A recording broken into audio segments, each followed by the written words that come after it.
Las noticias, protagonistas y tendencias del momento. César Miguel Rondón, en Conexión Radio. La voz que cuenta la historia mientras ocurre. Muy buenos días. 9 en punto de la mañana de este lunes 29 de enero del año 2024. En este momento, a las 9 en punto de la mañana, usted está sintonizando En Conexión por Éxitos 107.1 FM, la emisora del sur de Miami, territorio Éxitos. Pero usted también nos puede escuchar en donde quiera que se encuentre en su teléfono celular si descarga la aplicación Actualidad Media Group. Esta aplicación usted la puede descargar de manera gratuita en su celular. Y si entra en www.exito107.com, además de escucharnos, nos puede ver. Aquí, por ejemplo, recibo el saludo de Guillermo Useche desde Puerto Ordaz, celebrando el título de los Tiburones de La Guaira después de 37 años. Jesús Grajirena en Caricuao, Caracas. Henry Moreno Hernández en Atlanta con mucho frío mañanero. Frío el de aquí de Miami. Wow, volvió así sorpresivamente. Ayer fue un día caluroso y hoy sigue siendo un día soleado, pero con muchísimo frío. José de Villa desde Maracaibo. Carlos Cuevas en Filadelfia. Hugo Boscán en Valencia, España. El Nava en Caracas. Joselina Costa en Midland, Texas. Carmen María Figueroa nos desea paz y bien. Amén. Juan Carlos Correia, La Guaira pa' encima. Este es el año. Ojalá. María Alejandra Alfonso en Gainesville, Florida. Su hija Valeria está cumpliendo 21 años. Ya es mayor de edad. Qué bien. Y algún familiar cercano dirá cómo pasa el tiempo, ¿no? María Isabel Vargas en Palmersville, Tennessee. Gray Hernández, que se me hizo Gray, está en Denver, Colorado. Nancy Teresa Herrera en La Valencia de Venezuela. María Fernanda Mazzarelli en Buenos Aires. Antonio Rodríguez, el Mike Malone, hoy se reporta desde Los Ángeles, en California. Ha recorrido todo el país manejando su camión. Joya 2 en Toronto, le mando un beso a Barbarita, será dado.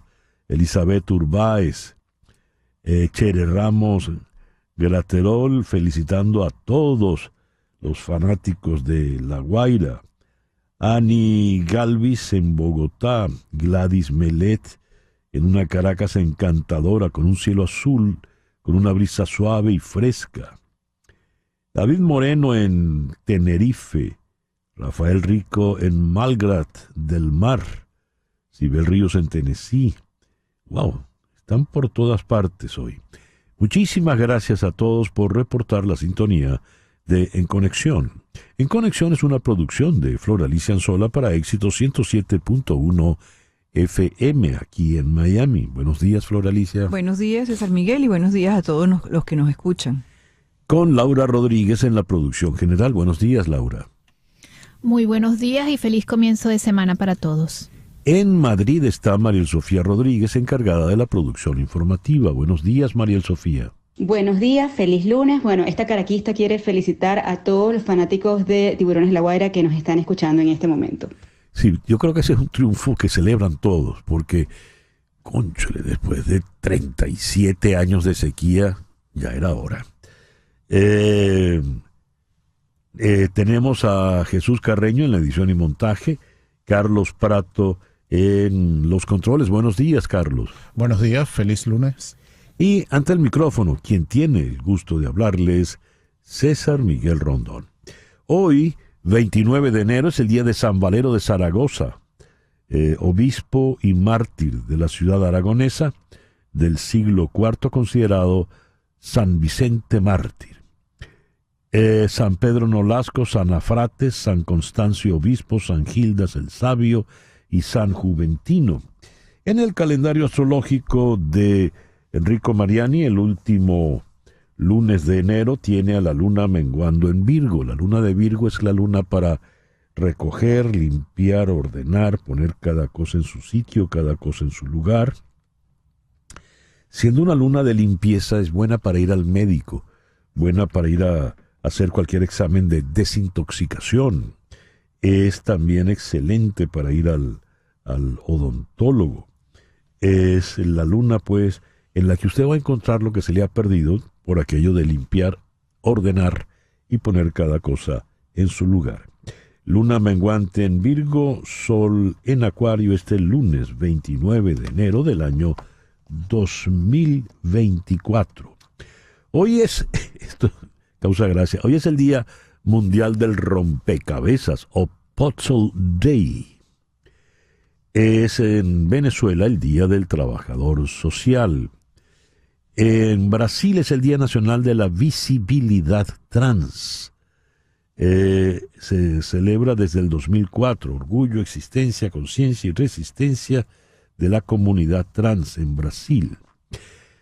Nuestra agenda para el día de hoy. En el programa de hoy vamos a comenzar en Caracas con el doctor Gustavo Linares Benzo, eminente abogado venezolano, y con él vamos a tocar el caso de la sentencia del Tribunal Supremo de Justicia contra María Corina Machado desde el punto de vista jurídico. Desde el punto de vista político internacional, la sentencia contra María Corina Machado la vamos a abordar con el doctor Mariano de Alba, asesor senior de Crisis Group en Londres. La postura de Estados Unidos, la postura de el Reino Unido, en América Latina, las posturas de Argentina, Ecuador, Uruguay, Paraguay también se manifestó ya. En Bogotá vamos a conversar con César Niño, el internacionalista, a propósito del escándalo en Naciones Unidas cuando se descubre que la Agencia de Ayuda de Naciones Unidas para los Refugiados Palestinos despidió a varios empleados bajo sospecha de que estos estaban implicados nada menos que en los ataques del 7 de octubre. Ante esto, Estados Unidos anunció la suspensión temporal de la financiación adicional a la agencia. Aquí en Miami vamos a conversar con Liz Rebeca Alarcón, la editora de Pulso, la empresa de medios digitales que llega a más de 2 millones de suscriptores latinos en Estados Unidos. El tema a tocar con ella: Donald Trump plantea un dilema a los líderes republicanos del Senado. ¿Qué influencia ejerce Trump en el Senado actualmente? ¿Cómo se pueden ver afectadas las leyes que faltan por pasar debido a esa influencia? Y no pasemos por alto el hecho de que algunos senadores republicanos reclamaron que leyes migratorias que se podrían implementar desde ya para solucionar en parte el problema migratorio no se llevan adelante porque Donald Trump se opone, habida cuenta que quiere usar el tema migratorio, la difícil situación migratoria, como tema electoral. En San Salvador vamos a conversar con la abogado y experta en derechos electorales Ruth Eleonora López a propósito de la situación electoral en El Salvador, que es este año. Bukele no podría lanzarse, pero ya se saltó la Constitución y lo va a hacer. Y he leído, en estas elecciones se observa una cancha desigual para los contendientes en cuanto al acceso al financiamiento, según un informe que nos llega de San Salvador. Y aquí en Miami vamos a conversar con el director del Extrabase, Daniel Chino Álvarez. Daniel Chino Álvarez tiene 26 años. Y desde que tiene uso de razón, me consta, es fanático de los Tiburones de La Guaira. Es decir, en toda su vida, como hombre además dedicado al béisbol, había visto, ni él ni su hermano, a los Tiburones ganar por primera vez. Y cuando uno felicita al Chino Álvarez y a Santiago Álvarez, tiene que felicitar a tantos que son seguidores de los Tiburones. Muchos ya no están.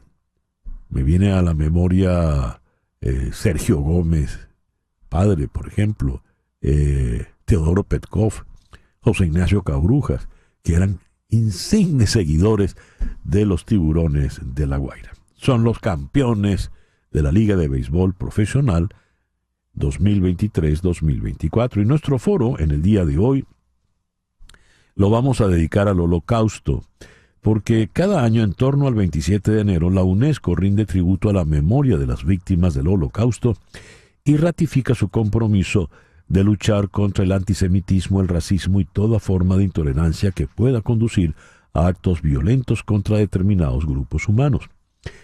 Vamos a conversar al respecto con Débora Apeloig, fundadora de Tikkun Talks, aquí en Miami, y con Marcelo Goldin, director de Yad Vashem para Iberoamérica. Yad Vashem es el Museo del Holocausto allá en Jerusalén.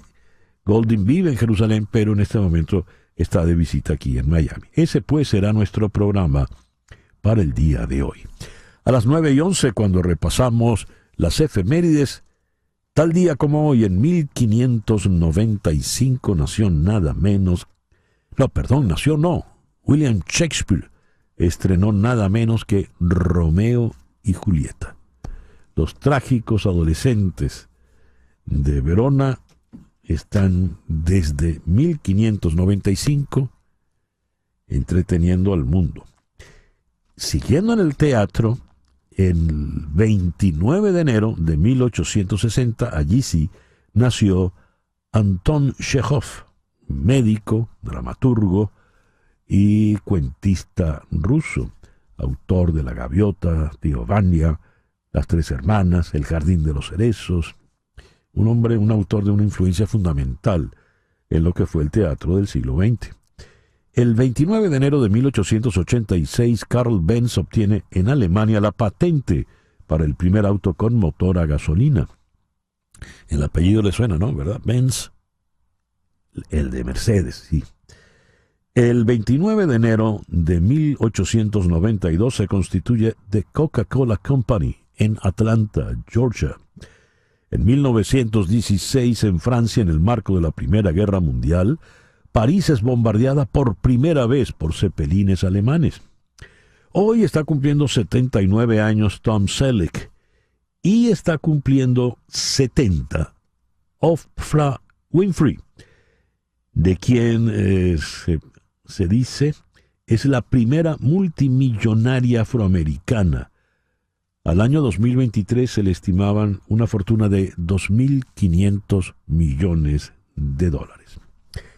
El 29 de enero de 1985, el Papa Juan Pablo II en Ciudad Guayana auspició una misa multitudinaria y allí el entonces niño Adrián Guacarán cantó El peregrino, amigo soy tu amigo, y conmovió a todos los presentes, empezando por el Papa.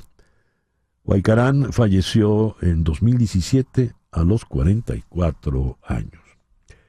En las efemérides musicales, el 29 de enero de 1914, nació el músico, director de orquesta, arreglista y compositor Héctor Varela, a quien llamaron el as del tango. Ya no estás más a mi lado, corazón, en el alma solo tengo soledad. Para muchos es un bolero, porque después se grabó cualquier cantidad de veces como bolero. Pero en realidad es un tango y es de Héctor Varela. Ahora, en el territorio propiamente del bolero, en 1924, el 29 de enero, nació en Cuba Celio González. Celio González y Total, que fuera su gran éxito con la Sonora Matancera. Y hoy estamos de tango, ¿eh? La efemérides nos jala hacia el cono sur. El 29 de enero de 1926 nació el gran Roberto Goyeneche. Y a las 9:16 de la mañana hacemos contacto con Hani Martínez Ward, tu abogada de accidentes. Hani, muy buenos días, feliz inicio de semana. Muy buenos días y desde tempranito ya estamos aquí trabajando en nuestras oficinas porque muchas personas, aunque siempre las recomendaciones que llamen el sábado y el domingo, esperan hasta el lunes tempranito en la mañana para llamarnos después de un accidente. Y siempre mi recomendación es que no espere. La compañía de seguro lo va a poner de último si usted no tiene un abogado que empuje su caso y que pelee por usted. Algo tan básico como el estimado de su carro para le arreglen el carro. Si usted no va con un abogado, todo este proceso se va a demorar mucho más. Con un abogado por el medio, el abogado empuja para que sean los beneficios de la póliza del culpable lo más pronto posible. ¿Y cuáles son los beneficios? Siempre decimos el arreglo de su carro, el tratamiento médico y la compensación monetaria de que usted tiene derecho después de un accidente.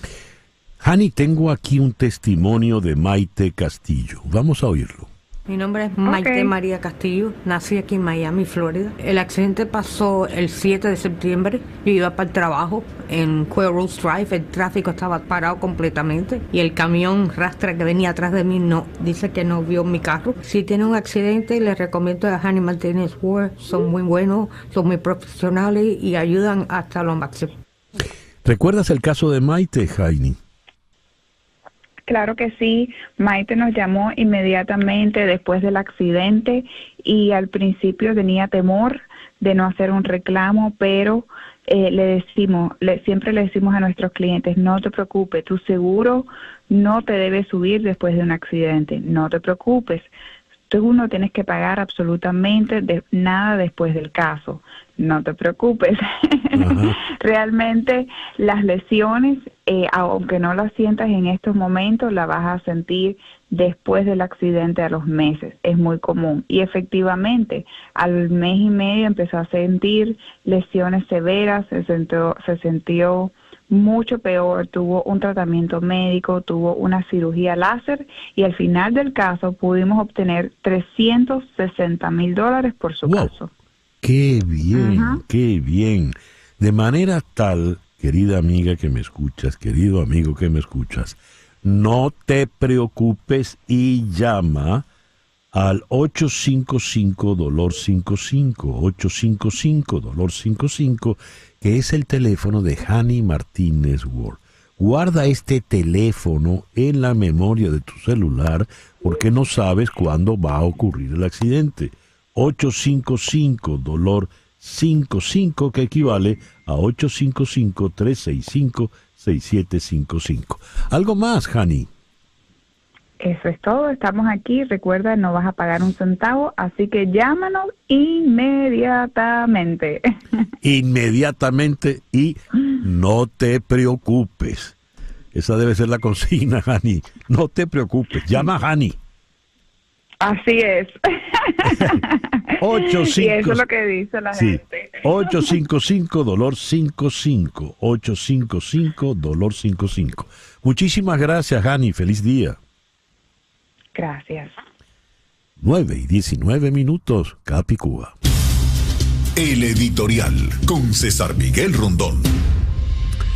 La edición dominical del diario The New York Times traía en su primera página una fotografía muy desplegada donde un soldado israelí observaba con algo de asombro un arsenal de misiles encontrados. ¿Encontrados en dónde? Pues en silos de almacenamiento de Hamás. ¿Por qué el asombro del soldado y de el alto mando de las fuerzas de defensa de Israel? Pues porque las armas tenían origen israelí. Hamás está atacando a Israel, está bombardeando a Israel con armas israelíes. Aunque parezca mentira, sí. Resulta que muchas de las bombas, misiles que lanza Israel y no explotan, Hamás las recupera. Y algunas, de alguna forma que no me atrevería a definir, porque obviamente no sé nada de armas, las reutilizan.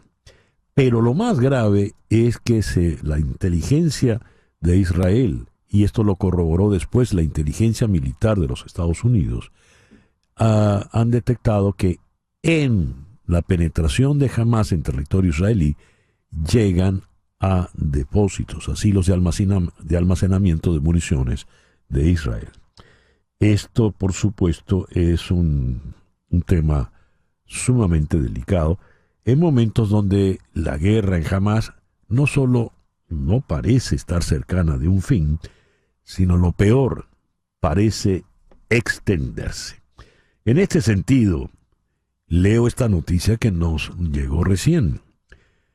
Joe Biden prometió vengarse después de que un ataque con aviones no tripulados cerca de la frontera entre Jordania y Siria mató a 3 soldados estadounidenses e hirió a más de 2 docenas.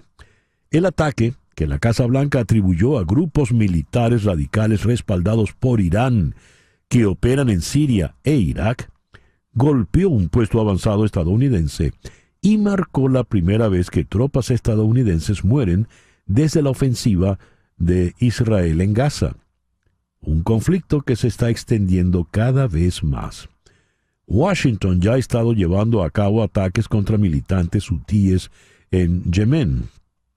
Pero el último ataque avivó los temores de que Estados Unidos pudiera verse arrastrado directamente al conflicto. Y ese es el punto. ¿Se verá obligado Estados Unidos a entrar de lleno en el conflicto del Medio Oriente?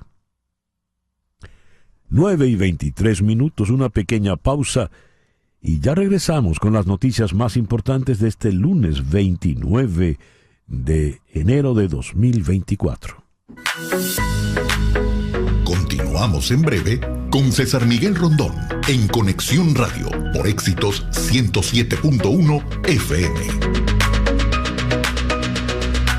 Y a las 9:26 de la mañana vamos con las noticias más importantes de este lunes 29 de enero. Comenzamos en Naciones Unidas. El secretario general Antonio Guterres lanzó un llamamiento a garantizar la continuidad de trabajo de la Agencia para los Refugiados de Naciones Unidas en Palestina, mientras se investiga la posible participación de 12 de sus miembros en los ataques del 7 de octubre contra Israel. En un cuidado mensaje lleno de equilibrios diplomáticos, Guterres reconoce que los presuntos actos horrendos de esos empleados deben tener consecuencias. Cita textual. Pero recuerda que hay, comillas, decenas de miles de personas, unas 30,000, que trabajan para esa agencia y que no deben ser penalizados. Esto a propósito se comprobó que unos 12 trabajadores de esta agencia habían estado involucrados en los ataques del 7 de octubre pasado. Es evidentemente un inconveniente mayúsculo para Naciones Unidas. Bogotá. El gobierno colombiano publicó el decreto en el que se oficializa el desastre natural por los incendios forestales que han afectado al país desde el pasado mes de noviembre, en especial en la región andina. La Unidad Nacional para la Gestión del Riesgo destacó en un comunicado que esta medida es un paso crucial para afrontar los desafíos que plantea la emergencia y se compromete a elaborar el plan de acción específico para el manejo de la situación de desastre. La declaratoria de desastre natural estará vigente inicialmente por 12 meses, un periodo que puede ser prorrogado previa evaluación favorable de la gestión del riesgo de desastres. Con este decreto, por ejemplo, también se desarrollarán estrategias para responder a los incendios, así como para rehabilitar y reconstruir las zonas afectadas por el fuego que ha arrasado centenares de hectáreas de páramos, bosques y vegetación. Funcionarios militares y de inteligencia israelíes han llegado a la conclusión de que un número significativo de armas utilizadas por Hamás en los ataques del 7 de octubre y en la posterior guerra en Gaza provinieron de una fuente impensable, el propio ejército israelí. Durante años, los analistas han señalado las rutas subterráneas de contrabando para explicar cómo Hamás permaneció tan fuertemente armado a pesar del bloqueo militar israelí de la Franja de Gaza. Pero la inteligencia reciente ha demostrado hasta qué punto Hamás ha sido capaz de construir muchos de sus cohetes y armamento antitanque a partir de las miles de municiones que no lograron detonar cuando Israel las lanzó hacia Gaza. Esto según expertos en armas y servicios de inteligencia israelíes y occidentales. Hamás también está armando a sus combatientes con armas robadas de bases militares israelíes.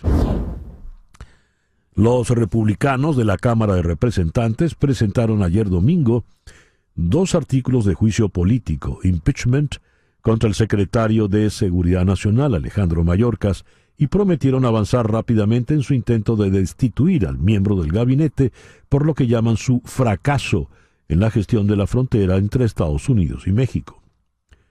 Cito parte del comunicado: Alejandro N. Mayorkas se negó deliberada y sistemáticamente a cumplir las leyes de inmigración. No controló la frontera en detrimento de la seguridad nacional, comprometió la seguridad pública y violó el Estado de Derecho y la separación de poderes establecidos en la Constitución, en perjuicio manifiesto del pueblo de los Estados Unidos. Fin de la cita. Los demócratas y la agencia catalogaron la medida como un truco motivado políticamente que carece de bases constitucionales para retirar a Mayorkas del cargo. El presidente Joe Biden reafirmó el sábado su intención de cerrar la frontera con México si el Congreso le otorga la autoridad para hacerlo, mediante la aprobación de un proyecto legislativo que senadores demócratas y republicanos han estado negociando durante las últimas semanas.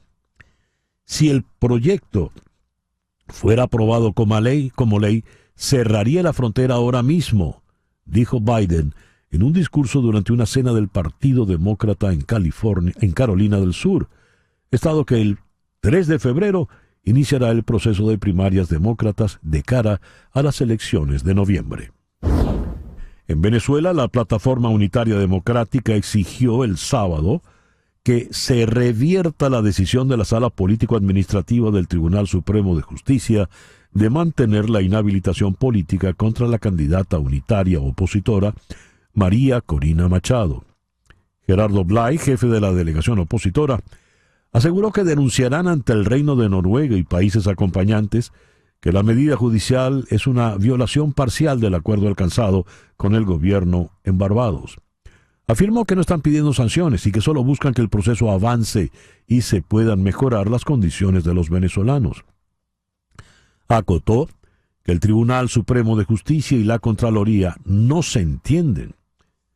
Dijo textualmente Blay, la relacionan a Machado con hechos donde ella no tenía ni administración ni mandato. Fin de la cita.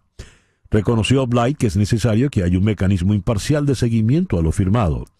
Dijo que en base a los acuerdos de Barbados deberían estar establecidas las comisiones de verificación de cumplimiento de los acuerdos, así como la fecha de la elección y un cronograma electoral. Gerardo Blay rechazó cualquier acto de violencia, planes de magnicidio o golpe de Estado, y dijo que la única vía que tiene esta delegación, el único objetivo es lograr unas elecciones libres. Señaló también que la delegación de la Plataforma Unitaria no se levanta de la mesa. María Corina Machado se dirigirá al país hoy, lunes 29 de enero, sobre la ratificación de su inhabilitación por parte del Tribunal Supremo de Justicia. Dará una rueda de prensa a las 12 horas de Venezuela, que vienen siendo las 11 horas de Miami, al terminar el programa. Un frente frío que desciende sobre el sur de Florida desde ayer por la noche reducirá las temperaturas casi a la mitad al comienzo de esta semana. Después de una máxima de 83 grados a las 2 de la tarde, hoy amanecimos con 50 en algunas zonas, con una sensación térmica de hasta 40 grados. El periodo más frío será mañana martes por la mañana, con sensación térmica de entre 40 para las horas áreas metropolitanas del este y de 30 a 40 para el interior y suroeste de Florida. Esto según el Servicio Meteorológico Nacional en Miami. Obviamente estoy hablando de grados Fahrenheit. Y los Tiburones de La Guaira vencieron ayer 3-0 a los Cardenales de Lara en Barquisimeto para llevarse la final con 4 victorias contra una derrota.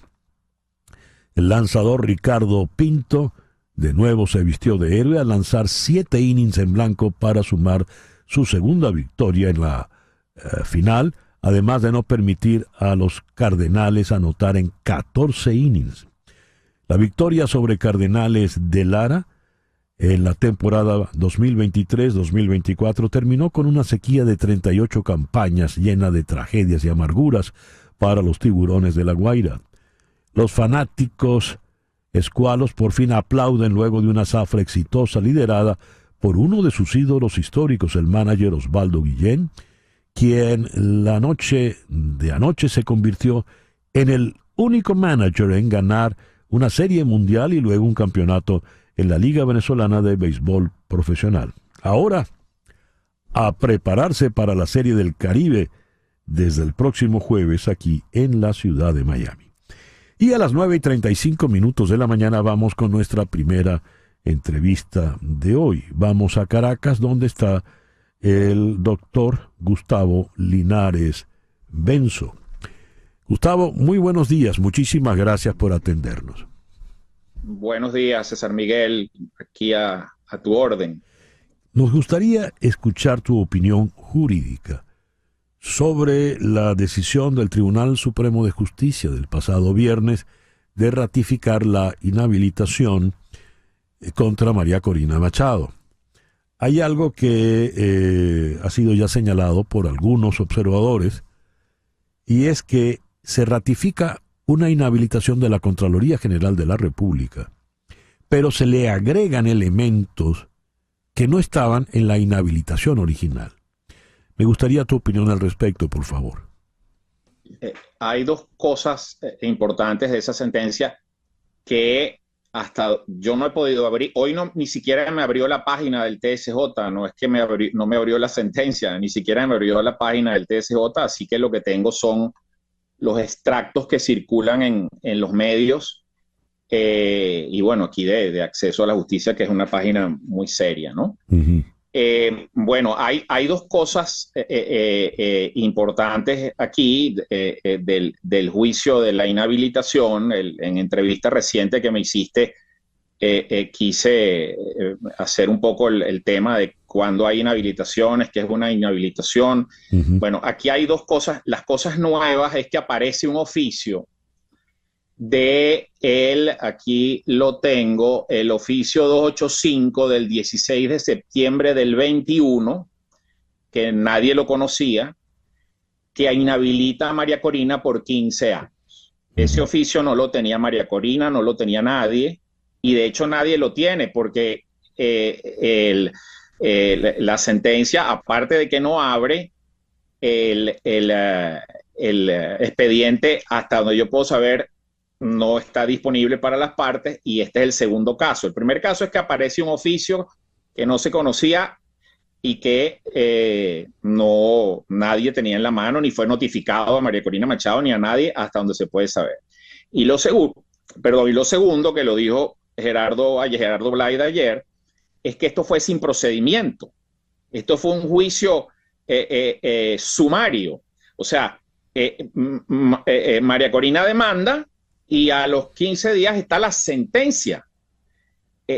Yo doy clase en segundo año, o sea que no digamos que en primer año, pero sí en segundo año tú sabes que si tú demandas al gobierno, tú demandas, el tribunal admite, le tiene que pedir al gobierno el expediente del caso, que se llama el expediente administrativo, llega el expediente administrativo y se abre a prueba. O sea que lo primero que tendría que haber hecho el TSJ es pedirle a la Contraloría el expediente donde tiene que estar el bendito oficio 285 del 21 y la defensa de María Corina y el procedimiento. No, esto fue, ¿cómo es? Directo una sentencia express, pues, de mando y sentencia. En consecuencia, esas son las dos grandes, a mi ver, irregularidades del fallo. Aparece un oficio que nadie tenía en la mano, que le hubiera costado al diputado Brito, cuando él mete la carta preguntando, aquella carta desgraciada, como dice el bolero, le contestaron una carta también. Bueno, ¿y por qué no le enseñaron el oficio? Mire, anexo copia del oficio tal. Bueno, ahí está ese oficio.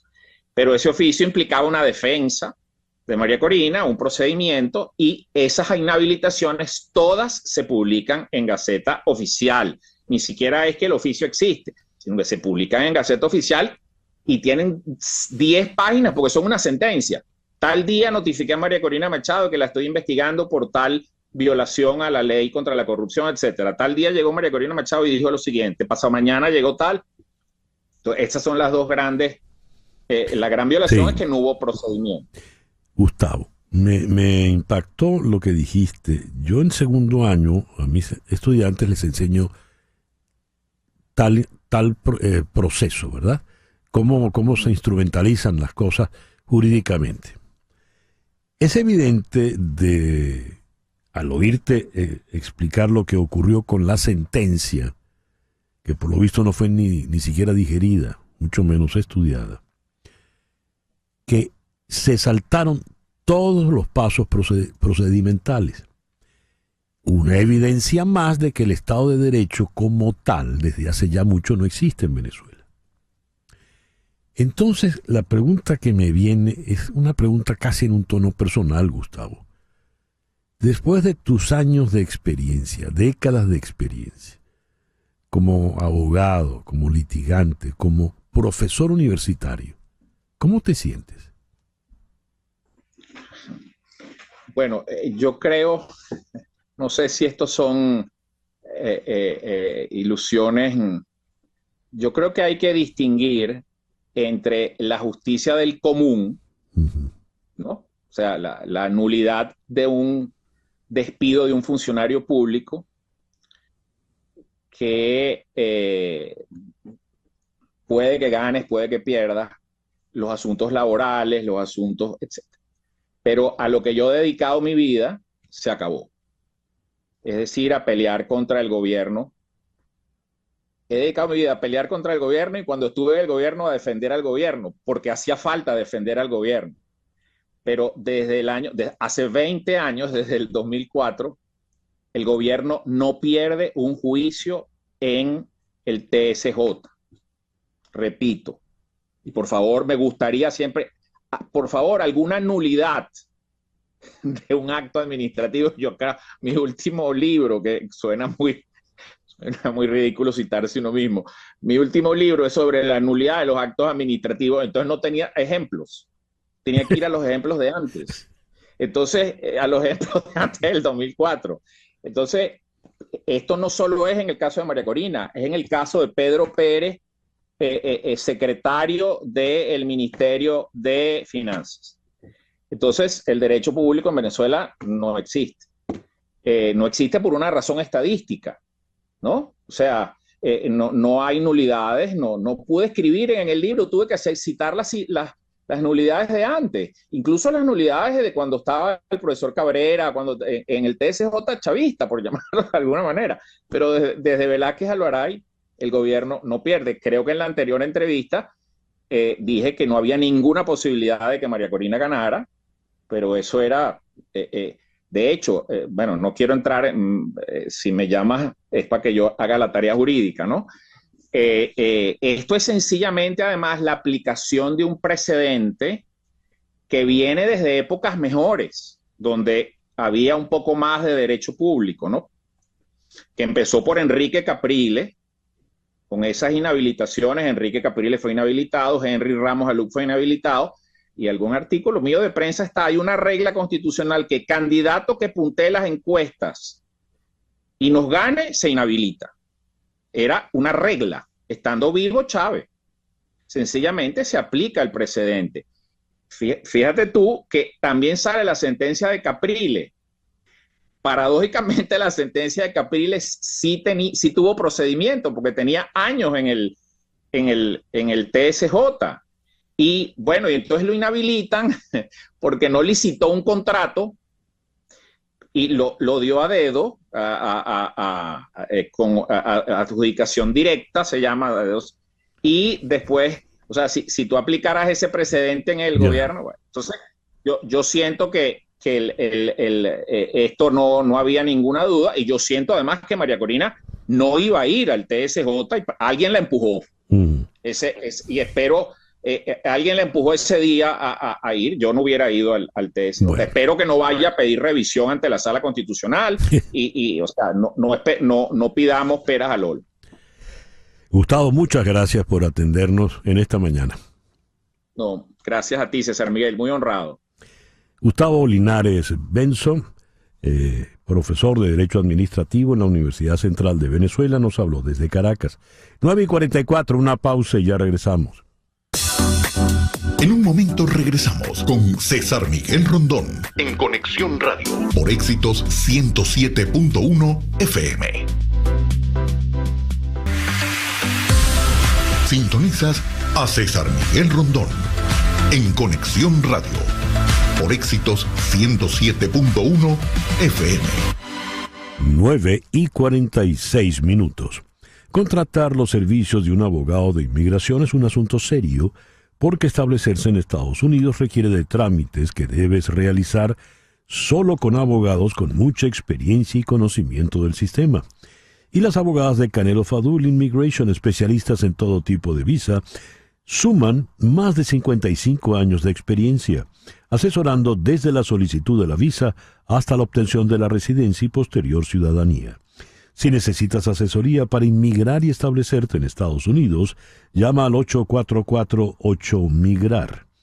844-8MIGRAR, que equivale a 844-864-4727. Di que llamas de mi parte y la primera consulta será gratis. También puedes escribir a inmigraya@canelofadul.com. Canelo Fadul Immigration, reputación, confiabilidad y efectividad. Con Gustavo Linares Benzo en Caracas analizamos las repercusiones jurídicas de la sentencia del TSJ contra María Corina Machado. Vamos ahora a Londres, donde está el doctor Mariano de Alba para analizar las consecuencias diplomáticas en el mundo. Ya ha habido una manifestación por parte del Departamento de Estado, otra por parte del Reino Unido. En la América Latina han opinado Uruguay, Paraguay, y pues, ¿qué consecuencias puede traer esta sentencia? Mariano, muy buenos días, muy buenas tardes por allá. Muchísimas gracias por atendernos. Buenos días, César. Muchas gracias a ustedes por la invitación. ¿Qué opinión te merece esta sentencia en el plano internacional? ¿Qué repercusiones puede tener? Bueno, efectivamente es una sentencia que es vista como un desarrollo muy negativo dentro del proceso del Acuerdo de Barbados. Efectivamente, creo que sobre todo para la comunidad internacional democrática de Occidente, era evidente que unas elecciones competitivas requerían que la candidata electa por la oposición venezolana en un proceso de primarias y que obtuvo más de 2.500.000 votos, pues pudiese ser candidata. Pero al mismo tiempo es cierto que yo creo que había importante conciencia, tanto en Washington como en algunos países latinoamericanos, como en Bruselas, de que iba a ser difícil que la señora Machado fuera habilitada por el Tribunal Supremo de Justicia, que al final es el gobierno. Aquí creo que nadie creía que esto era una decisión realmente jurídica, sino que era una decisión política por parte del gobierno. Entonces, a partir de allí se abren varias interrogantes. Creo que primero y principal para el gobierno de Estados Unidos es un desarrollo que evidentemente va en contravía del espíritu de lo que significa el Acuerdo de Barbados y va a obligar, creo yo, al gobierno de Joe Biden a tomar algún tipo de reacción, posiblemente limitando o reimponiendo alguna de las sanciones que flexibilizó luego de la firma del Acuerdo de Barbados. fundamentalmente para tratar de detener o minimizar los ataques o las críticas que ya están surgiendo en el propio Estados Unidos contra el Acuerdo de Barbados y contra el hecho de que obviamente pues varios digamos, políticos y congresistas estadounidenses entienden que esto significa una violación del acuerdo. Al mismo tiempo, por ejemplo, si vemos la reacción por parte de la Unión Europea en su comunicado de hoy destaca que si bien esto es una decisión que socava el proceso democrático, celebra que el día sábado el señor Gerardo Blyde haya dicho que pues la posición de la plataforma unitaria es tratar de que esta decisión sea revertida, pero que de ninguna manera la oposición se levanta de la mesa o da por concluido el proceso de negociación. Así que es un momento difícil. Pero creo que de alguna forma en la comunidad internacional está habiendo bastante cautela y también bastante flexibilidad para decidir el curso de acción a partir de ahora, y donde obviamente la palabra preponderante, porque es quien de alguna forma tiene las herramientas para hacerlo, la va a tener el gobierno estadounidense. Precisamente, estamos conversando con Mariano de Alba del Crisis Group en Londres. Precisamente, Mariano, se comentó mucho en los días posteriores a la firma del acuerdo y tras el documento firmado por Anthony Blinken, que corrió, donde pedía específicamente, dicho con mucha diplomacia, pero la suspensión de inhabilitación para que todos los candidatos estuvieran en paridad de condiciones. Se decía que en realidad la negociación de Barbados era entre Miraflores y la Casa Blanca. Si es así, y Miraflores le ha dado una patada soberana a la Casa Blanca, a Barbados, y ya con las palabras coloquiales de Jorge Rodríguez, el acuerdo de Barbados está guindando y no es mango, ¿qué puede hacer ahora el gobierno de Biden, el Departamento de Estado, una vez que recibió esta bofetada?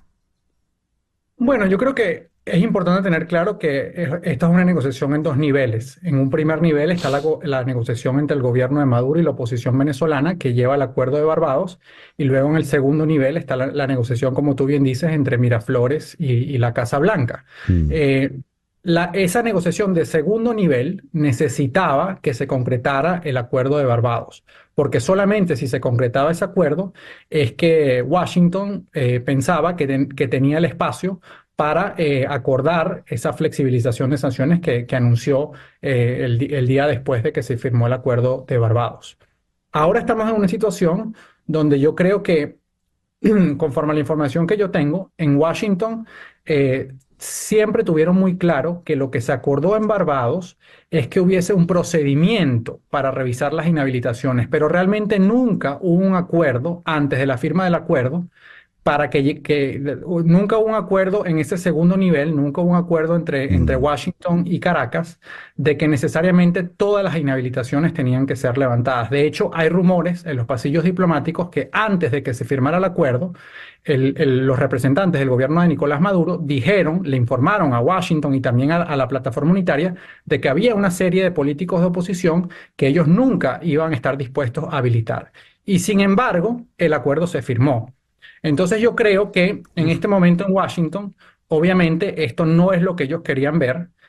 Tú haces mención correctamente al comunicado del secretario de Estado. Ellos querían ver, digamos, que todos los candidatos, sobre todo luego de que María Corina Machado fue electa en un proceso de primarias con la participación de millones de venezolanos, ellos querían ver que ella pudiese ser candidata. Pero al mismo tiempo, como eso no es lo que está planteado hoy en día, yo creo que Washington va a tener que reaccionar, probablemente va a reimponer algunas de las medidas que flexibilizó en el mes de octubre, pero no va a reimponer todas las medidas y muy importantemente no va a reimponer al menos hasta el mes de abril, para ver cómo se desarrolla la situación, las sanciones o no va a revertir la licencia petrolera, que a fin de cuentas es la que realmente puede tener un impacto económico.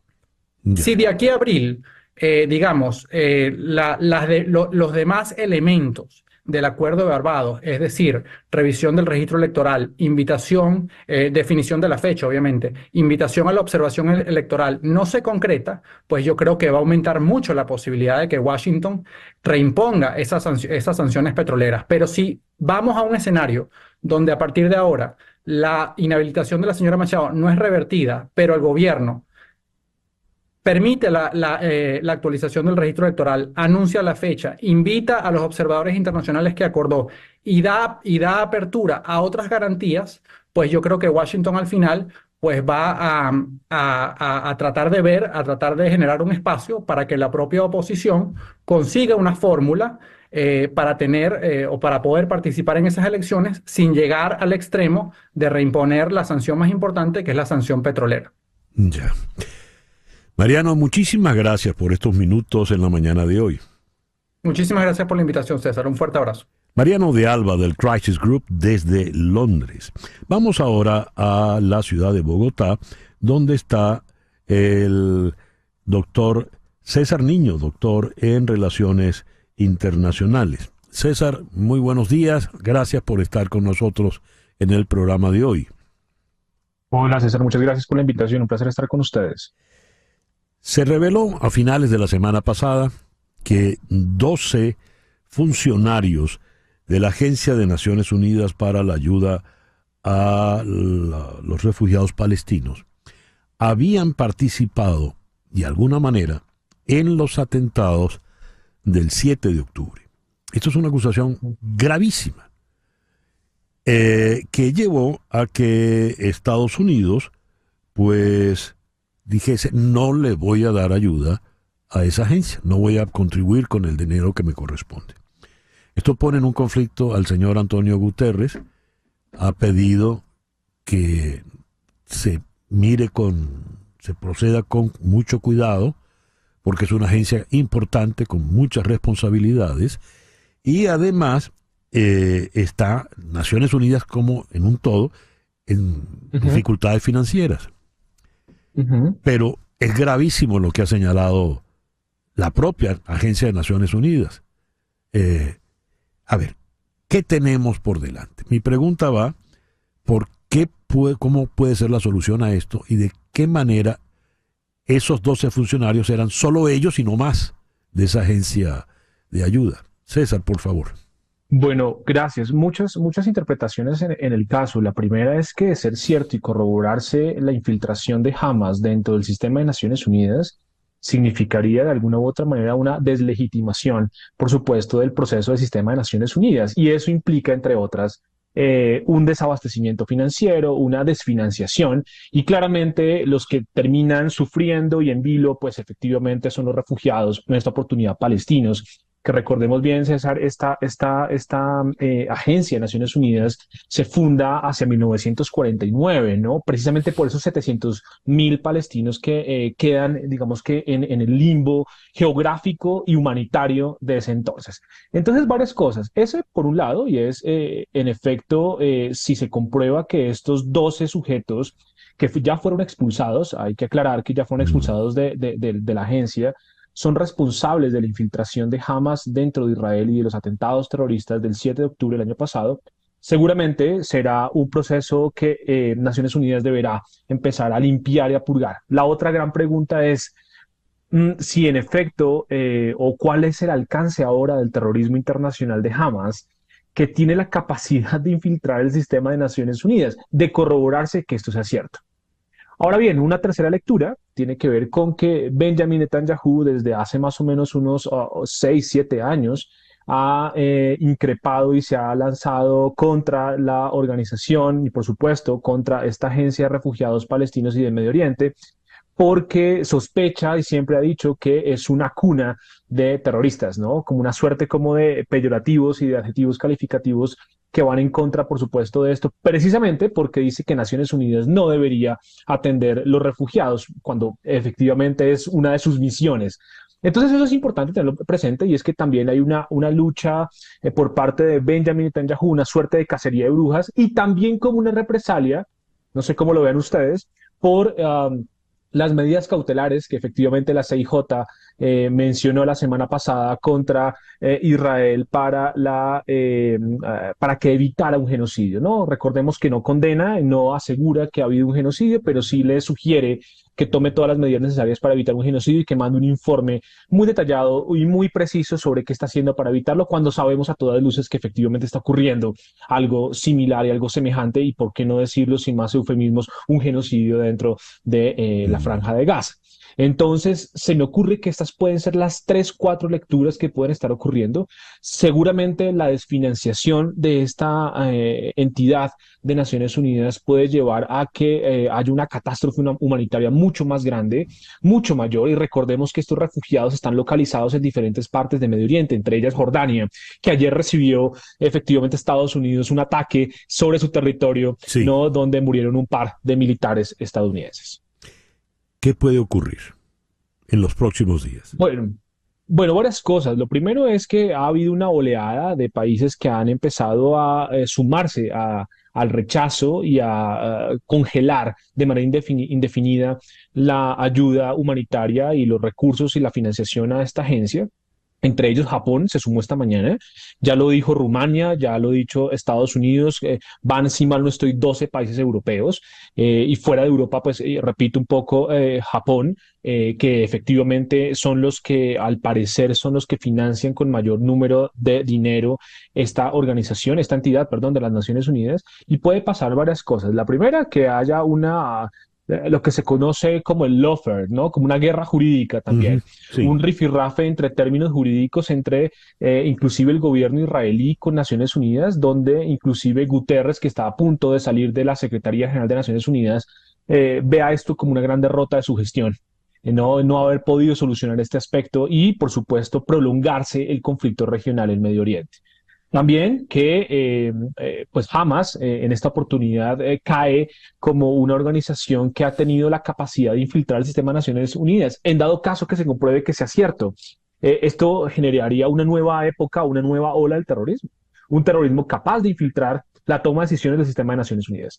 De comprobarse este acontecimiento. Y en tercer momento, o en cuarto momento, insisto en algo, y es que efectivamente la tensión con Benjamin Netanyahu será seguramente una suerte de atrincheramiento diplomático, en la que no creo, a pesar de que sea vinculante y obligatorio, que muestre sus informes donde en efecto evita a toda costa, a todas luces, un genocidio en Gaza, precisamente porque el término también lo rechaza el primer ministro Netanyahu. Bien, muy compleja la situación.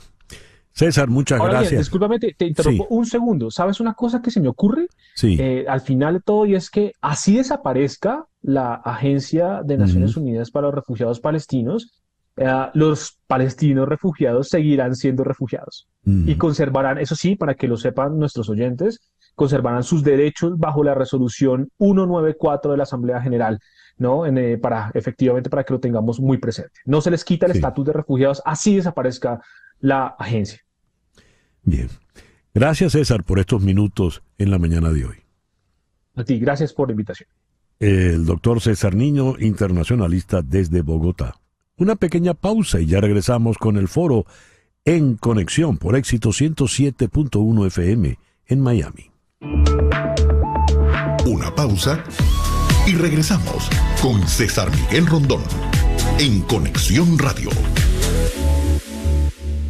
El 27 de enero de 1945, las tropas soviéticas llegan al campo de concentración y exterminio nazi de Auschwitz-Birkenau, en Polonia. El campo de concentración más grande que estableció el régimen nazi, procurando lo que llamaban la solución final al problema judío. Léase, el exterminio de los judíos. Desde entonces, pues, lo estableció la UNESCO, el 27 de enero como el Día Internacional para la Conmemoración en memoria de las víctimas del Holocausto. Y la idea es recordar lo que ocurrió para que no vuelva a ocurrir, para que no haya en el mundo no se pueda volver a repetir algo parecido. Vamos entonces a dedicar a esta fecha nuestro foro de hoy. Contamos con Marcelo Goldin. Él es el director de Yad Vashem para Iberoamérica. Yad Vashem es el museo para la memoria del Holocausto que está en Jerusalén. Y Yad maneja el museo para Iberoamérica. Él vive en Jerusalén, pero casualmente lo tenemos de visita en Miami. Yad, bienvenido al programa en esta mañana. Gracias. Buenos días, César. Buenos días, Débora. Y buenos días a todos los televidentes y oyentes de tu programa, César. Y contamos con nuestra estimada Débora Apeloy. Débora es la fundadora de Tikkun Talks y se ha dedicado pues a recopilar testimonios de los sobrevivientes del Holocausto. Débora, gracias por acompañarnos una vez más en el programa. A ti, César, y gracias por el compromiso de dedicar a este foro año con año. A ver, mi primera pregunta puede ser muy sencilla, muy simple, pero ¿por qué el nazismo establece que al judaísmo hay que exterminarlo? Hablaba de la pureza aria, ciertamente, lo cual es un concepto extremo. Pero ¿por qué el judaísmo en particular afectaba a esa pureza aria? Cierto que también se procedió contra gitanos en Europa, pero ¿cuál es el problema judío? ¿Cuál lo era para Hitler y lo es todavía para algunos sectores de la humanidad contemporánea? Quiero comenzar con Yad Vashem. Yad, por favor. Sí, perdón, Marcelo. César, mira. Perdón, Marcelo. Sí, yo soy Marcelo Goldin, el representante para Iberoamérica de Yad Vashem, que es, si me permites unos segundos, más que un museo. Es el museo que recuerda la memoria de las víctimas del Holocausto, pero es un centro de conmemoración donde hay además un museo de arte, hay una escuela internacional para estudios del Holocausto donde estudia gente de todo el mundo y se involucra más en temas de la Shoah, como nosotros llamamos el Holocausto. Tenemos una biblioteca, un centro de audiovisual, etc. Respecto a tu pregunta, los nazis querían exterminar a todos los judíos y a todos los que no fueran de raza aria. El antisemitismo nazi, como tú dijiste, también continúa hoy y también estuvo antes de los nazis. Hitler y el nazismo se basaron en ideologías que ya existían en siglos anteriores contra los judíos. Siempre, aparentemente, hay una parte o sectores que buscan al judío como un problema, pese a que en la mayoría de las veces, o en todas las veces, los judíos han sido solución para los países en donde han estado y se han tratado de identificar y se han identificado con esos países, en Estados Unidos, en Europa, en Latinoamérica, etc. La política antijudía de Hitler, él la escribió 10 años antes de llegar al poder y 20 años después de escribirla la ejecutó. Es decir, exterminar a todos los judíos porque molestaban a la raza aria, molestaban al desarrollo de su Reich y de y del Estado alemán, como también tenía planes para la raza eslava, para esclavizarlos y también para asesinar y exterminar a otro tipo de poblaciones o minorías que molestaban a su régimen. Entenderlo o por qué es relativamente muy difícil, no solamente para un judío, sino también para el resto del mundo. Por supuesto. Gracias por esa explicación, Marcelo. Sin embargo, algunos advierten todavía a la fecha de hoy que tal holocausto no existió. ¿verdad? Bueno, también hemos oído gente que, a pesar de los vuelos espaciales y de que vuelan en avión, dicen que la Tierra es plana. Pero en fin, en todo caso, una manera muy eficaz de desmentir a los que afirman que el Holocausto es una ficción es el testimonio de los sobrevivientes, donde ha estado fundamentalmente el trabajo de Débora Apeloy de Tikkun Talks. Débora, ¿qué has encontrado en ese trabajo que has llevado adelante? He tenido el privilegio de tener conversaciones hermosas con sobrevivientes que todavía están aquí en este plano, en Latinoamérica, que hablan español.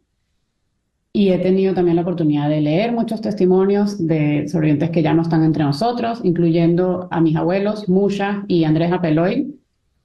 Y lo que he encontrado es pura inspiración, la verdad. He encontrado historias, cada una más impresionante que la otra, personas comunes y corrientes como nosotros que tuvieron la mala suerte de encontrarse en Europa del Este durante esas décadas de los 30, de los 40, y que, bueno, cada uno consiguió sus formas de sobrevivir, pero lo más bonito es ver qué hicieron después de tanto trauma y de tantas atrocidades por las que tuvieron que pasar. Y, o sea, el común denominador, lo que he encontrado es la palabra resiliencia. Es a pesar de todo y tal vez siquiera sin haber pasado por un proceso de terapia, porque hoy en día, en este milenio, estamos acostumbrados a que la terapia ya está normalizada, pero en esos tiempos era muy cara y era tabú, pero con resiliencia y con ganas de seguir adelante, dejaron atrás todo ese sufrimiento y formaron una familia, formaron un negocio y llevaron a cabo una vida llena de propósito y de educar a sus familias y a sus descendientes. Eso es lo que he encontrado. Sin terapia, para decirlo como tú apuntabas, Débora, en términos contemporáneos, si tuvieses que buscar el denominador común en todos los procesos de superación de los supervivientes, ¿dónde estaría? Es el amor a la vida, el aferrarse a la vida. Para nosotros los judíos, la vida es el valor central. Decimos Am Israel Hay, el pueblo de Israel vive. Tenemos el número 18, que, ¿cómo se dice? Las letras tienen un valor numérico que se llama gematria, y el número 18 lo utilizamos en muchísimas de nuestras actividades. Es vida, vida, vida y el querer vivir, básicamente. A ver, después de este testimonio, el amor a la vida, menudo valor, ¿no? ¿Qué has logrado, qué han logrado ustedes en Yad Vashem armar para mostrar al pueblo judío y a los demás pueblos que pueden estar en riesgo de pasar por algo semejante? Pregunta que le hago a Marcelo Goldin. Correcto, justamente quería acotar a la respuesta de Débora.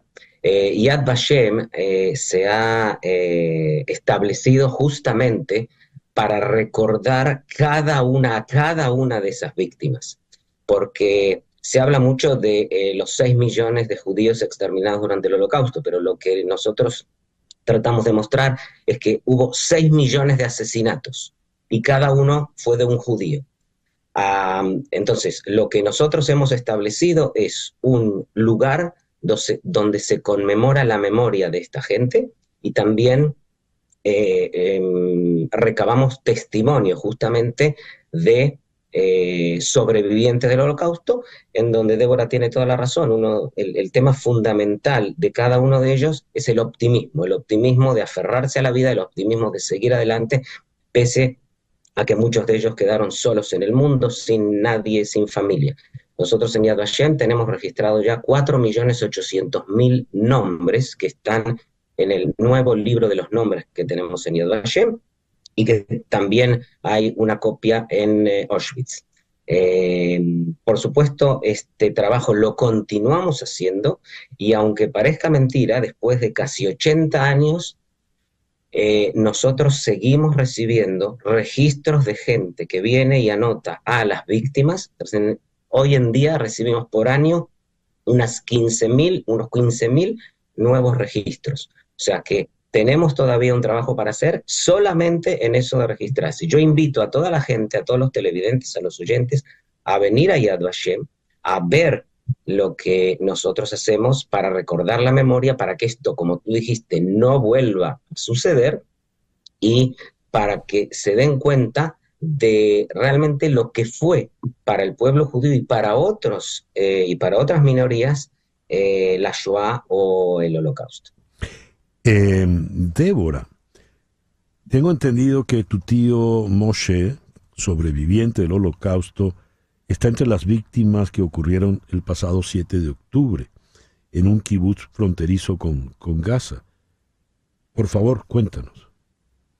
Sí, lamentablemente, mi tío Moshe Riedler sobrevivió, él vivía en Rumania, era un niño pequeño, tenía 9 años, estuvo en el campo de concentración de Transnistria y logró sobrevivir junto con un hermano y se fueron a Israel, a ese pequeño país que se construyó justamente después de este capítulo tan oscuro de la historia. Y bueno, tuvo una vida increíble de un superhéroe, trabajó en la policía, trabajó en la agencia judía, ayudó a traer grupos de judíos de Etiopía, de otras diásporas que querían regresar a la Tierra Santa, y tenía 91 años. Era un abuelito, un bisabuelo, lo llamaban el abuelo del kibutz, todo el mundo lo quería, era una belleza de persona. Yo tuve el chance de compartir mucho con él cuando yo viví en Israel, o sea, era como mi abuelito de Israel, y lo mataron, lo asesinaron a sangre fría junto con su cuidador, que se llamaba Petru, el 7 de octubre en su casa. Qué pena, qué dolor. Una última pregunta ya para cerrar, porque el tiempo se nos viene encima. Se la hago a Marcelo. ¿Por qué hay sectores que niegan la existencia del Holocausto? ¿Cuál es el argumento? Bueno, en la mayoría de los casos es ignorancia. No saben, no han aprendido, no les han enseñado, no se han interesado.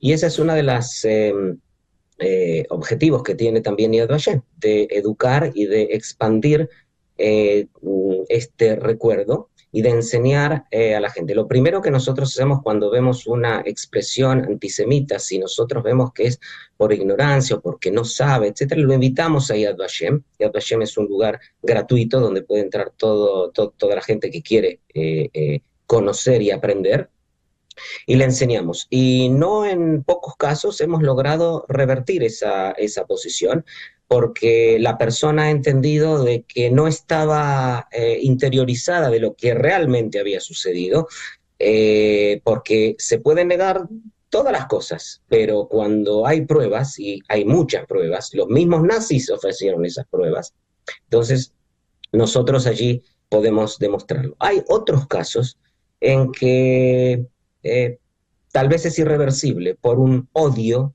y el odio es muy difícil de sacar por diferentes razones, un odio que está en cada persona, de odiar a minorías, a una persona, a un grupo de personas, y es muy difícil, solamente por odiar a algún grupo, por tener un chivo expiatorio, es una cuestión más psicológica, digámoslo así.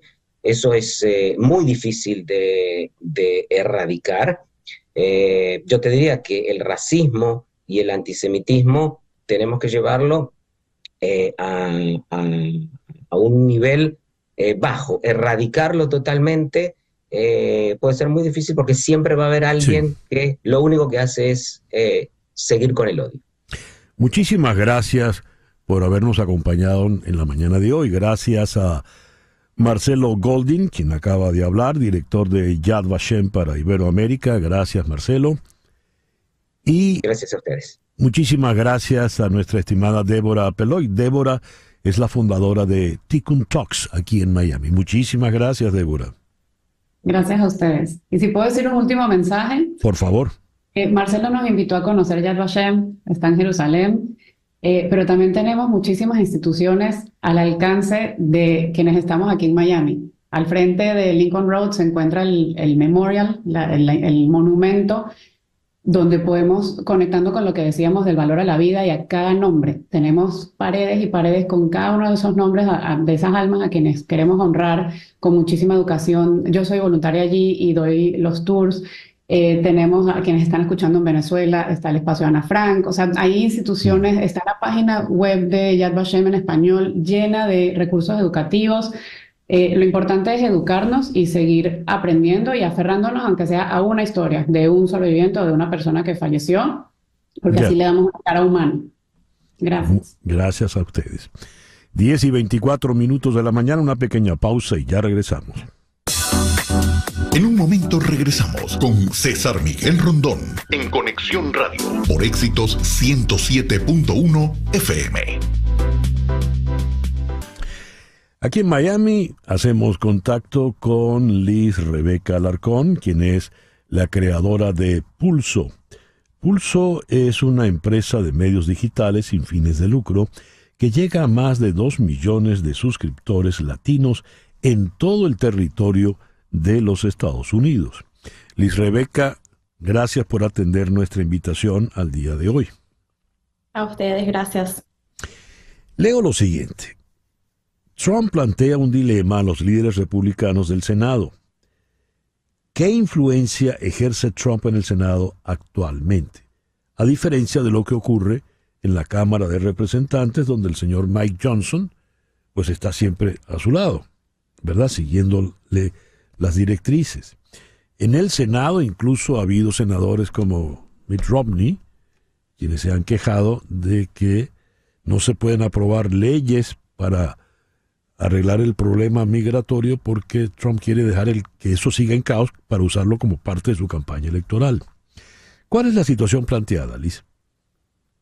Bueno, es complejo porque vemos un Senado donde el margen de mayoría ahorita actualmente para los demócratas está muy mínimo. Entonces, se permiten esas diferencias de opiniones entre los republicanos que apoyan más a Trump y los que se han mantenido a lo largo de los últimos 4 años un poco más al margen, casi que por no tener la mayoría. ¿Eso qué significa? Si en las elecciones ahora del 2024 en el Senado gana una mayoría republicana, lo cual es muy posible, creo que vamos a ver un alineamiento mucho más hacia el efecto Trump, gane Trump o no las elecciones del 2024, porque los republicanos van a tener la posibilidad de aprobar leyes mucho más a su favor, mucho más con la agenda republicana de lo que pueden hacer ahorita. De nuevo, sé que es un poco complejo, pero como los demócratas tienen una mayoría, se permite esa división dentro del partido republicano al no tener ellos el poder de pasar todas las leyes que ellos quieran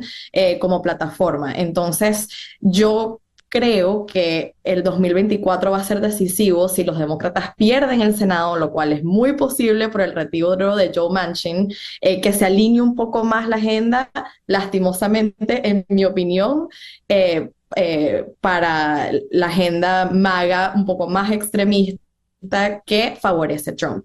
Ahorita vemos una división, depende del estado y del senador republicano que esté en cuestión. Ahora, cuando el presidente Biden dijo el sábado que su intención es cerrar la frontera con México si el Congreso le otorga la autoridad. Si ese proyecto, el proyecto que se está negociando, fuera aprobado, yo cerraría la frontera ahora mismo. ¿De qué estamos hablando? ¿Por qué Biden dice eso? Bueno, ahora por el otro lado, César Miguel, vemos que hasta muchos demócratas están en conflicto con cómo se ha manejado todo este tema de inmigración y la frontera. Lo que estamos viendo actualmente es que muchos republicanos están tomando un proyecto de ley para darle más ayuda a la situación en Ucrania, para dar más apoyo en Israel. Lo están atando por falta de acción por parte del presidente Biden con lo que ellos quieren ver en la frontera. Muchos demócratas también se sienten que lo que está ocurriendo a nivel de la Casa Blanca no está a favor de lo que queremos ver. Entonces, yo creo que lo que estamos viendo es que el presidente Biden está sintiendo presión ahora no solo por parte de los republicanos, sino por miembros de su propio partido demócrata de tratar de tomar decisiones más contundentes para cambiar el flujo en la frontera, aunque de nuevo muchos demócratas también están pidiendo que se agilicen los procesos de parol, de TPS, de aplicaciones de asilo que ya existen, que es algo que creo que no estamos hablando lo suficiente cuando hablamos de la frontera, pero esto es una decisión por la presión de ahora de ambos lados, que creo que no hemos visto hace hasta un par de semanas, de que se tomen acciones más contundentes con muchos intereses y financiamientos de por medio. Cuando dice no hemos hablado suficiente, por ejemplo, del tema de los asilos y TPS, ¿a qué te refieres, Liz? Que la conversación a nivel nacional se enfoca mucho más en el momento en que la persona está llegando a la frontera y en esa parte geográfica en particular. Pero sabemos que el proceso migratorio, el flujo migratorio, lo que está ocurriendo con la cantidad de personas que han venido y con las personas que ya están en Estados Unidos es un tema que tiene décadas, ¿no? Que vemos que se ha incrementado por causa de la pandemia. Entonces, creo que estamos hablando menos acerca de las reformas que se quieren ver internamente para darle un estatus legal a los indocumentados que ya están, para agilizar esos procesos, y hay capaz demasiado enfoque en esa parte geográfica de la frontera, que entiendo por qué, pero es un problema bastante más complejo que eso. En definitiva, el gran issue político en este año electoral en Estados Unidos es el problema migratorio, ¿sí? Yo creo que es uno de los tantos, César Miguel. Miren, yo también sé que los votantes están muy pendientes del estatus de su bolsillo, de cómo están sus cuentas bancarias, de la economía, de la inflación. O sea que realmente yo creo que esos dos temas son los que van a regir la elección, y el tercero es el derecho al aborto y el derecho sobre nuestros cuerpos. Eso es un tema que tiene muy preocupado, yo creo que al lado republicano, porque han visto lo impopular que han sido las políticas de muchos republicanos que están ahorita gobernando. O sea que yo diría que esos son los tres temas del 2024. Muy bien. Liz, muchísimas gracias por atendernos en la mañana de hoy. A ustedes por la invitación. Liz Rebeca Alarcón, la editora de Pulso, aquí en la ciudad de Miami. 10:35. Las noticias de este momento en Conexión Radio. ¿Y qué noticias tenemos en este momento, Flor Alicia? Bueno, César Miguel, Estados Unidos ve posible un nuevo pacto para la liberación de los rehenes en Gaza tras la reunión celebrada en París hoy entre los jefes de la inteligencia de Israel, Estados Unidos y Egipto, así como el primer ministro de Qatar que media con Hamás. El portavoz del Consejo de Seguridad Nacional de la Casa Blanca, John Kirby, apuntó en una entrevista con la cadena MSNBC que esas conversaciones fueron constructivas. Le cito: creemos que hay un marco para otro acuerdo de rehenes que podría marcar realmente la diferencia en cuanto a liberar a más personas, a conseguir que entre más ayuda y a reducir la violencia. Ojalá. Gracias, Flor Alicia. Leo lo siguiente: un consorcio de organizaciones y universidades denominado Observa El Salvador 2024 advirtió que el proceso electoral para los próximos comicios presidenciales, legislativos y municipales en El Salvador es desigual en favor del oficialismo. Vamos a San Salvador. Allí está Ruth Eleonora López, abogado, experta en derechos electorales. Ruth, muy buenos días, muchísimas gracias por atendernos. Muchísimas gracias a usted por la invitación. Siempre es un placer acompañarle a usted y a su público. Ruth, ¿qué han observado ustedes, valga la redundancia, en Observa El Salvador 2024? Bueno, yo no soy parte de la red de observación, pero la red de observación está integrada por varias organizaciones y por varias universidades. Creo que lo que en este caso está planteando la red de observación de largo plazo que se ha expuesto es, uno, esa contienda desigual, pero además se ha expuesto también el uso de recursos públicos por parte del gobierno, excesivo además, frente a una campaña desigual donde, por ejemplo, a los partidos políticos de oposición no se les ha entregado la deuda política. Esto ocurre porque existe una institucionalidad que no responde directamente a digamos, mantener la equidad en la contienda. En el caso de El Salvador, el Tribunal Supremo Electoral, también una de las encuestas de esta misma red de observación, ha expuesto que la mayoría no confía ni en el tribunal ni en el proceso electoral. Y esto precisamente es no solo por, digamos, algunas anomalías que se han presentado en cuanto a la implementación del voto desde el exterior, sino porque también no hay condiciones de equidad. El Tribunal Supremo Electoral hasta ahora no ha iniciado un procedimiento sancionatorio por campaña anticipada, por campaña negativa, por campaña irregular, por campaña abusiva, como cuando ocurre justamente el tema del uso de los recursos públicos. Y eso es un fenómeno que se está advirtiendo no solo ahora es que salió el informe, pero esto es un tema que hemos venido señalando constantemente varias personas desde la sociedad civil y que bueno, hoy que ya se instalan también las misiones de observación de OEA y hay una misión técnica de Unión Europea, pues también veremos si esto es advertido por esos informes. Usted enumeró varios delitos, anticipación, abuso, campaña abusiva y los otros. ¿Y no ha habido ningún llamado de atención siquiera al partido de Bukele?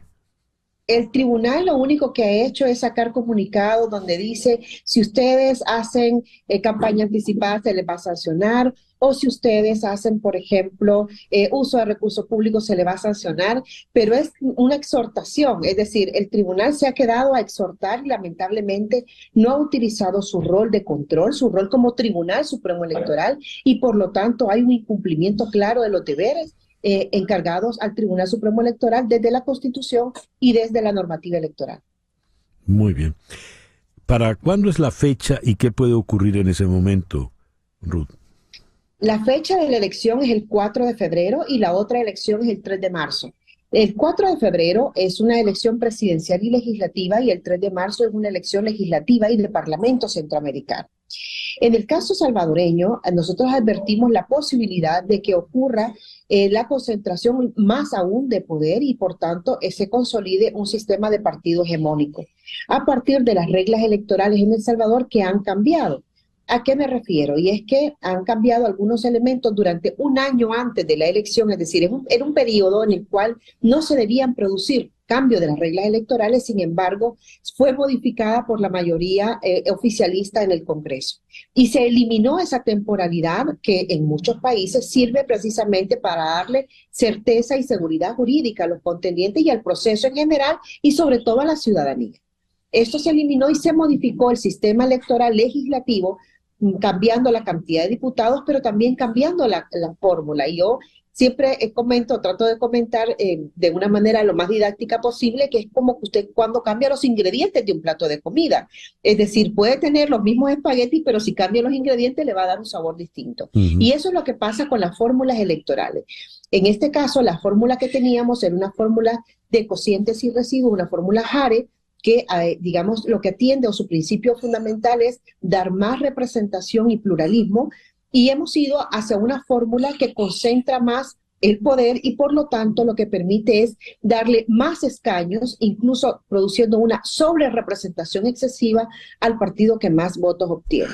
Por ejemplo, en el 2021, del 64% de votos que obtuvo el Partido Nuevas Ideas de la elección de todos los electores, esto se correspondió con el 65% de escaños. Si se hubiese aplicado la fórmula que hoy y las reformas que hoy están vigentes, esto hubiese llegado a sobrepasar el 91% de los escaños, es decir, más de un 27% de una sobrerepresentación en detrimento de otros partidos y por supuesto esto aplica también al pluralismo. ¿Y qué es lo que ocurre en nuestro caso? En nuestro caso, cuando los partidos políticos no alcanzan un escaño o no alcanzan 50,000 votos, son cancelados. En El Salvador, en estos momentos, hay 13 partidos políticos legalmente inscritos. Muchos de estos son acompañantes del oficialismo, partidos de oposición. Hay, digamos, 4 que han expresado su oposición frente al presidente de la República y fundamentalmente hacia las políticas de gobierno más que al presidente. Y es muy posible que en este caso, producto del cambio de reglas, estos partidos puedan desaparecer. Y todos sabemos lo que ocurre cuando el menú se reduce, especialmente cuando esa reducción no tiene en correspondencia facilidades para la inscripción de nuevos partidos políticos. Ruth Eleonora, muchísimas gracias por habernos atendido en esta mañana. Muchísimas gracias a usted y aquí estamos siempre para brindar la información que necesite. Ruth Eleonora López es abogado y experta en derechos electorales. Nos habló desde San Salvador. Son las 10:42 de la mañana. Una pequeña pausa y ya regresamos en Conexión por Éxito 107.1 FM en Miami. Continuamos en breve con César Miguel Rondón en Conexión Radio por Éxitos 107.1 FM. Durante muchos años, casi 4 décadas, durante 37 años, el mejor sinónimo de optimismo y de esperanza que teníamos los venezolanos eran los fanáticos de los Tiburones de La Guaira. Un equipo muy arraigado en la capital, comparten el estadio universitario hasta esta temporada con los Leones del Caracas, y La Guaira hasta no hace mucho era parte del Distrito Federal. Eran el Departamento Libertador y el Departamento Vargas, hoy Estado Vargas. Pues bien, durante 37 años esa fanaticada nunca decayó. Todo lo contrario, creció esa fanaticada. Y hubo muchos que se fueron sin ver la victoria de los Tiburones de La Guaira. Me viene a la memoria nuestro queridísimo Sergio Gómez Letón. Sergio, cuando fallece, yo cumplí uno de sus últimos deseos. Él me pidió que sobre la urna pusiese la gorra de los Tiburones de La Guaira. Y yo, con el dolor y la tristeza del caso, pero también con la emoción del momento, coloqué allí en la capilla del Cementerio del Este en Caracas la gorra con la que Sergio fue siempre al universitario a ligar por sus Tiburones de La Guaira que nunca vieron luz. Me viene a la memoria Teodoro Petkov, que era furibundo fanático de los Tiburones de La Guaira. José Ignacio Cabrujas, furibundo fanático de los Tiburones de La Guaira. Hay otros más o menos contemporáneos que están celebrando en grande en este momento. Elías Santana, por ejemplo, Ignacio Ábalos, la doctora Lila Vega. Caramba, tan seria ella, pues siempre se ponía su gorra de los Tiburones de La Guaira para ir a ligar con ellos. En fin.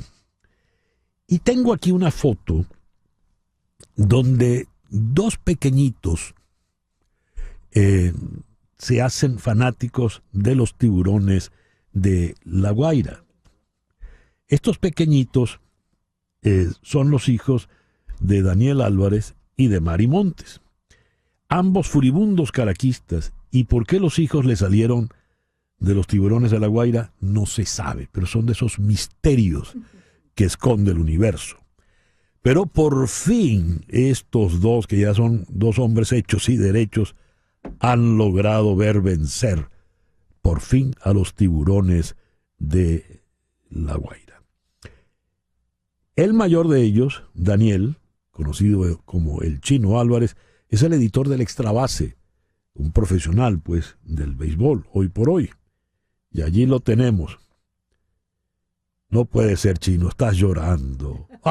Un fuerte abrazo, Chino. He estado desde anoche, ¿no? Creo que desde el último inning, cuando cae el último out en manos de Danry Vázquez, no he parado de llorar, ¿no? Pero no es para menos, César, por eso mismo que tú dices. Y muchos años de espera, mucha gente a la que uno recuerda un día como hoy. Y pues sí, un equipo que pasó por mucho, hasta hace 2 temporadas, creo que tuvieron la peor temporada de su historia, y vaya que hay que ponerle, ¿no? Cuando un equipo tiene casi 40 años sin ganar y decir que hasta hace nada fue la peor de su historia, y ver dónde están ahora, pues hay que darle mucho crédito al grupo de peloteros, ¿no? Por lo que han conseguido, y darle esa alegría, esa fiel afición, como bien mencionas, que por tanto tiempo esperó esto. Sí, porque el detalle está en, como comentaba, la afición, la fanaticada de los Tiburones nunca decayó, todo lo contrario. Nunca. Crecía, todo lo contrario. Crecía. Sí, y crecía y yo veía ayer tantos videos de tantos niños volviéndose aficionados de tiburones. La casa en la que estaba, con los amigos con los que estaba, había niños como 4 o 5 de 7, 5, 4, 8 años de edad y todos saltaban. Yo creo que ni siquiera estaban claros de lo que estaba sucediendo, pero sencillamente estaban celebrando el título. Y yo digo, estos niños no van a olvidar esto nunca. Y si algún día les preguntan dónde estaban ustedes cuando La Guaira rompió cortó la sequía, pues se van a acordar de ese momento. Y sí, tal cual, creció y la hemos visto crecer creo que después de anoche va a haber muchos niños güeristas que se van a ir uniendo. Sí, no, ya yendo al terreno profesional. Ujú. Acabas de decir, no hace nada tuvo la peor temporada en su vida. ¿Y qué ha hecho la diferencia? ¿Cuál fue la diferencia? ¿Por qué los Tiburones hoy son los campeones de la Liga Venezolana de Béisbol Profesional? Lo primero es la diferencia entre el roster que hace 2 años tuvo la peor temporada de su historia y el de hoy, con muchas más figuras, con peloteros que tenían tiempo sin participar en Venezuela o sin jugar en la organización, que estaban completamente desconectados del equipo por gestiones de la antigua gerencia, aquella que tenía a Francisco Arocha como dueño, Antonio José Herrera como presidente, y que tuvo un viaje de gerentes deportivos que lamentablemente no pudieron conseguir el objetivo a pesar del trabajo que se hizo, porque me consta que fue un trabajo muy, muy bueno.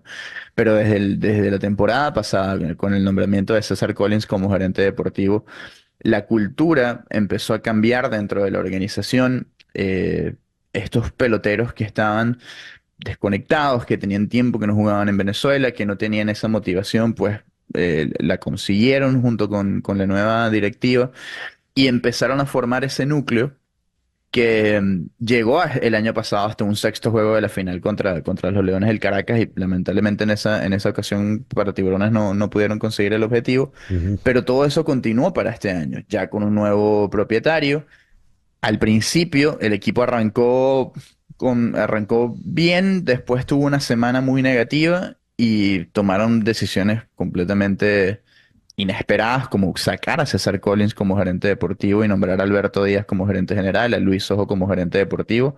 Un movimiento que debo reconocer en su momento fue muy criticado y me incluyo porque ninguno de los dos tenía la experiencia en el béisbol venezolano, por lo menos en esos cargos, y los movimientos al principio fueron muy cuestionables, pero obviamente dieron sus dividendos y el resultado lo estamos viendo hoy porque fue un equipo que estaba decidido a terminar con esa sequía, arriesgando un poco el futuro del equipo porque se entregaron piezas jóvenes que en años venideros van a marcar una diferencia significativa tanto en los Tigres de Aragua como en las Águilas del Zulia, como en los Leones del Caracas si llega a jugar Jonathan Daza, que fueron varios de los cambios que vimos, pero se consiguió eso y vimos a figuras como Ronald Acuña, como Michael García, como Miguel Rojas, como Eire Adrianza, como el Cis Escobar, Brian Rocchio, que es un pelotero que se va a perder de vista, Franklin Barreto, que sigue siendo muy joven y que Tiburones lo recuperó hace un par de años para que jugara e hizo un trabajo espectacular. Y yo creo que esa formación de ese grupo es la gran diferencia. Muy bien. ¿Y Osvaldo Guillén? También no se puede dejar afuera a Osvaldo, que en su momento vino a sustituir a Edgardo Alfonso, que es un gran hombre de béisbol, que es un gran técnico que ha sido campeón aquí en Estados Unidos, que lamentablemente no pudo conseguir el objetivo que yo sé que tanto Edgardo quería. Edgardo además hizo su carrera con los Navegantes del Magallanes y después con los Tigres de Aragua y es una leyenda de nuestra pelota, pero él es guairista de corazón. Y eso me consta y lamentablemente Edgardo no pudo. Y llamaron a Osvaldo, que había dicho que no volvía a dirigir a Tiburones, pero también Ozzy es otro guairista de corazón, una leyenda del equipo, que lo ganó todo como pelotero, como manager aquí en Grandes Ligas con los Medias Blancas de Chicago. Y Ozzy siempre dijo que él no veía a los Tiburones, o no se veía fuera de los Tiburones cuando el equipo ganara el campeonato. Tenía una misión que cumplir y bueno, menos mal que pudo hacerlo.